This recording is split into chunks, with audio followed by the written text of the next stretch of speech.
Bonjour à tous et bienvenue dans ce vlog sur la motivation selon Daniel Pink. Donc là on est au Makers Lab de l'EM Lyon et on va aller voir mon équipe parce que je pense qu'ils ont du nouveau à nous apporter sur la motivation et on va commencer tout de suite en allant voir Léa qui a pu interviewer un manager du domaine pharmaceutique. Donc comme prévu j'ai réussi à trouver Léa qui je crois est encore en entretien Skype. Oui, donc voilà. Je vous remercie beaucoup en tout cas pour tout ce que vous avez fait. Donc voilà Léa, est-ce que tu peux nous résumer un peu ce que tu as appris? Oui. Donc pour revenir à la question qui a été posée à Monsieur Gilles Boussac, le niveau hiérarchie dans une entreprise influe-t-il sur la motivation? Dans un sens oui, car les hiérarchies amènent de nouvelles responsabilités et préoccupations, donc des motivations différentes dans le travail. De l'autre, il y a surtout une dimension psychologique et sociale à prendre en considération. Les sources de motivation sont différentes pour chaque individu et c'est justement à la hiérarchie de s'y adapter. Pour certains, l'autonomie va être source de motivation. Pour d'autres, le contrôle est primordial. Pour certains, cela va être le manuel qui les motive. Pour d'autres, cela va être d'avoir un impact stratégique dans la structure. La motivation dépend aussi du type de travail. Et il est essentiel pour M. Boussac de garder un système de primes pour les vendeurs par exemple. Comment motiver un individu qui vend 10 voitures de plus qu'un autre sans une compensation financière? Cela amènerait à un sentiment de frustration. Bien sûr, il y a l'intérêt porté à la personne, l'environnement de travail, mais la rémunération est aussi un moyen de montrer la considération portée au travail de quelqu'un. Il faut aussi prendre en considération la culture, ne pas prendre un modèle américain et l'appliquer directement en France. La mentalité, la manière de travailler et de percevoir le travail est totalement différente. Quelque chose qu'il faut s'efforcer de faire pour toute hiérarchie dans une entreprise est d'expliquer les valeurs de la société, le pourquoi existe la structure. Il reste en plus compliqué de composer avec les motivations différentes propres à chacun dans un système où l'on ne peut pas faire au cas par cas.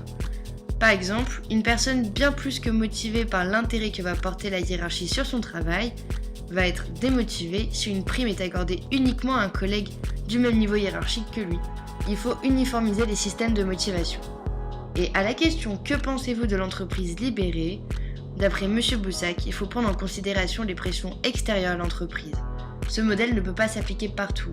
De plus, ce système ne convient pas forcément à tout le monde, trop d'autonomie peut perdre une personne et amener des passagers clandestins. Quand on a des dates limites très tendues, il est impensable de se permettre cela dans des grosses structures. Il faut pour finir ne pas voir le patron comme uniquement une entité de contrôle et de contraintes, et c'est aux dirigeants de la structure à bien faire leur travail et créer un cadre de travail épanouissant, mais un cadre tout de même. Donc maintenant qu'on a vu un peu ce que Léa avait pu recueillir comme information, Raphaël et moi on a eu aussi un entretien avec un manager de l'automobile et il en a sorti pas mal de choses. Je vais laisser Raphaël faire un petit résumé de ce qui s'est dit.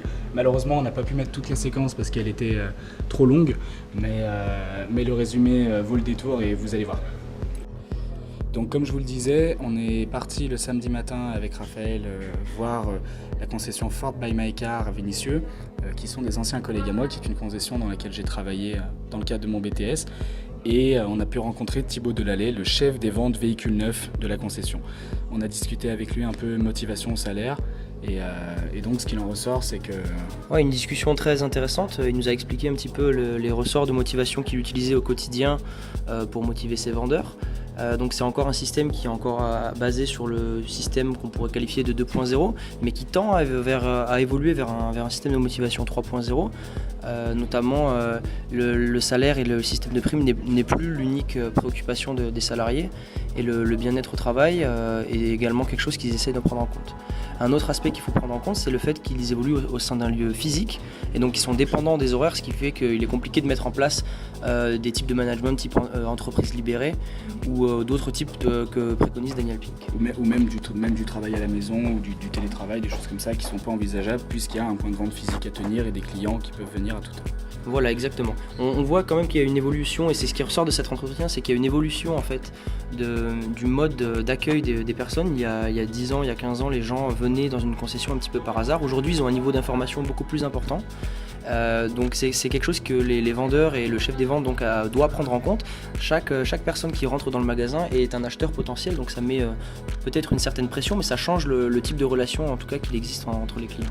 Et comme nous le disait justement aussi Thibaut, lui il mise beaucoup sur l'ambiance au sein de son équipe et entre ses vendeurs pour garantir un peu une certaine motivation dans le sens où tout le monde s'entreforme, se tire vers le haut et profite de ses propres expériences pour essayer d'apporter le plus possible à l'équipe de manière globale et ça implique d'autant plus le salarié dans l'entreprise. Voilà, il nous a expliqué notamment les systèmes de jeux concours de vente qui lui permettent au quotidien de garder l'attention de ses vendeurs, de les challenger un peu et de créer cet esprit d'équipe qui est nécessaire car même si le système de primes est individuel, l'ambiance globale du magasin est importante pour atteindre les objectifs qui eux sont communs à toute la concession.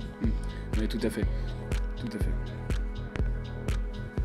Donc c'est vrai que même si le salaire reste une composante importante de la motivation, surtout dans les métiers qui sont liés au commerce, par nature. On voit qu'il y a une évolution, notamment au sein des pratiques de management et le fait de leur donner de l'autonomie, notamment dans leur relation avec les clients, est quelque chose qui se rapproche de la motivation 3.0 prônée par Daniel Pink. Donc on voit que petit à petit, le modèle 2.0 est en train de s'effacer pour laisser place à un modèle hybride entre le 2.0 et le 3.0. De par la nature du métier, il sera impossible de passer à un niveau 3.0, mais on voit qu'il y a une hybridation en fait, des modèles et que ce n'est pas tout blanc ou tout noir. Et donc maintenant, comme convenu, on va voir Théo pour savoir les informations qu'il a pu retirer. Dis-moi Théo, qu'est-ce que tu fais ? Je finis un rapport de Marie-Jacques Jacob. Alors, je viens de recevoir un mail là, de Madame Jacob qui va gentillesse de nous répondre. Donc elle nous dit: pour répondre à votre question, je vous conseille d'aller voir du côté du modèle des entreprises libérées et en particulier des entreprises Favi et Poult qui ont principalement des salariés opérateurs de production. Et bien, on va voir du côté de l'usine Favi qui tourne sans chef et qui est un sous-traitant du secteur automobile. Dans un article de Capital sur lequel je viens de tomber, qui nous explique que les primes individuelles ont été abandonnées, y compris pour les commerciaux, au profit d'un intéressement et d'une participation identique pour tous, de l'ordre de 3 000 € en 2014. Plus loin dans l'article, il explique aussi que ça fait 30 ans qu'ils ne sont pas syndiqués. Preuve que visiblement le salaire n'est pas forcément source de motivation dans ce cas-là, dans la mesure où les commerciaux sont capables de partager leurs primes avec le reste des employés. Alors pour le cas d'entreprise Poult, qui est une biscuiterie, le management est sensiblement le même que précédemment. Donc les primes ne sont plus individualisées mais identiques à l'ensemble des employés et les augmentations de salaire sont décidées par un comité composé d'employés de l'entreprise. Donc le résultat est le même que pour Favi, c'est-à-dire que le salaire n'est plus source principale de motivation. Quand les employés sont intégrés dans le processus de décision, en fait au final ils sont responsabilisés.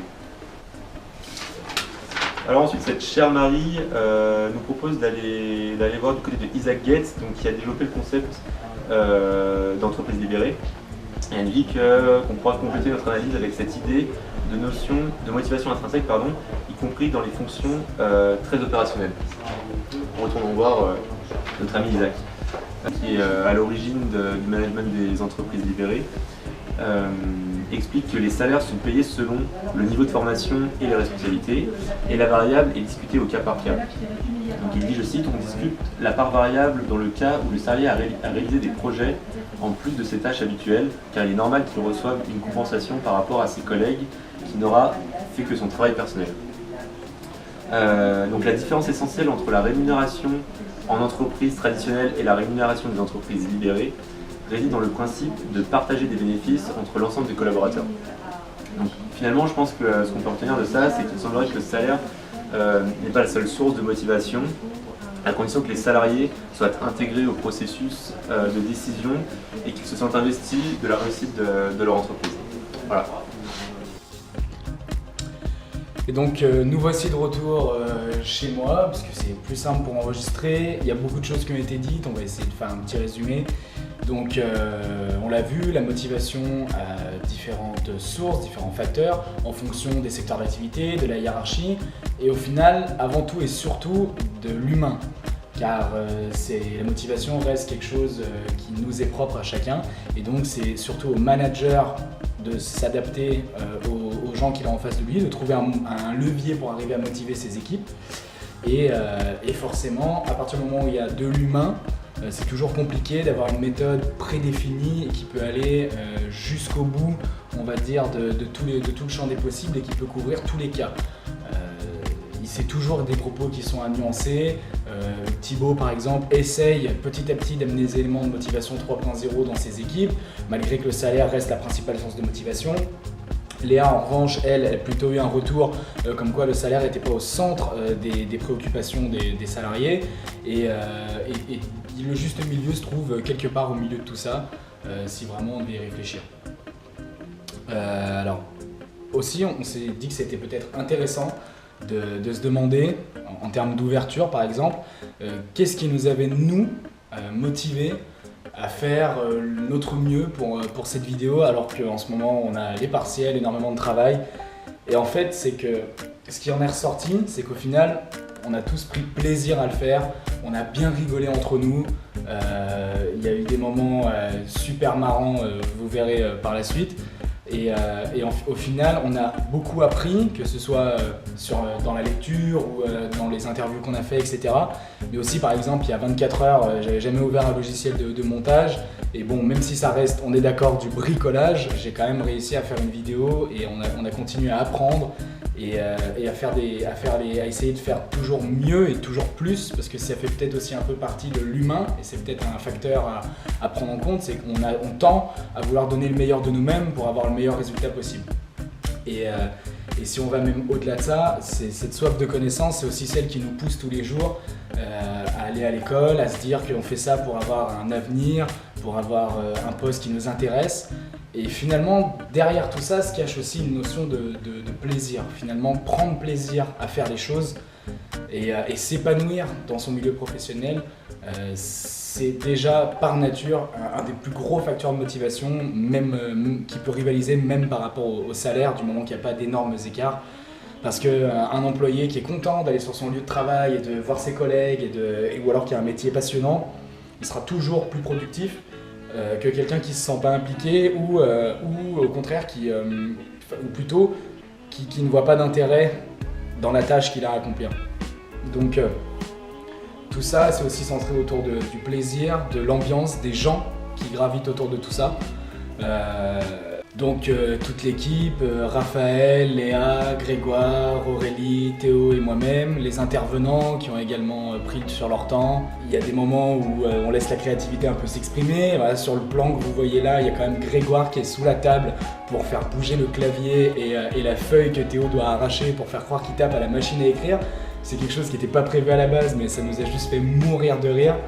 Et puis il y a tous les autres, donc tous les autres, toute la classe qui fait qu'on est content de venir en fait le matin, parce qu'au final, la source de motivation, au-delà de se dire on a payé pour cette école, on va apprendre des choses et on va avoir un bel avenir, bah, c'est tout simplement aussi qu'on est content d'arriver le matin parce qu'on sait qu'on va tomber parce qu'on sait qu'on est tous plus fous les uns que les autres, qu'on est là aussi pour rigoler, pour se faire de beaux souvenirs et c'est important aussi de prendre plaisir à ce qu'on fait. Ça passe par tout ça, par l'ambiance qui entre dans la classe, par les relations qu'on peut avoir avec les profs, par le travail qu'ils nous demandent, ce qui nous intéresse ou pas. Donc tout ça, c'est aussi des facteurs de motivation qui sont à prendre en compte. Et donc je voulais remercier particulièrement toute l'équipe avec lesquelles on a travaillé sur Daniel Pink depuis ces quelques semaines. Mais aussi toute la promo qui nous supporte au quotidien et avec qui on compte passer 2 ans en béton et profiter au maximum de chaque seconde qui passe. Donc merci à tous d'avoir regardé, on se laisse en espérant que vous ayez appris plein de choses sur la motivation et ses ressorts, que ça vous servira un jour si vous avez à manager des gens et on se laisse sur un générique de fin avec des photos maison préparées par Léa. Pour rendre hommage un peu à toute cette belle équipe et voilà, merci à tous. Know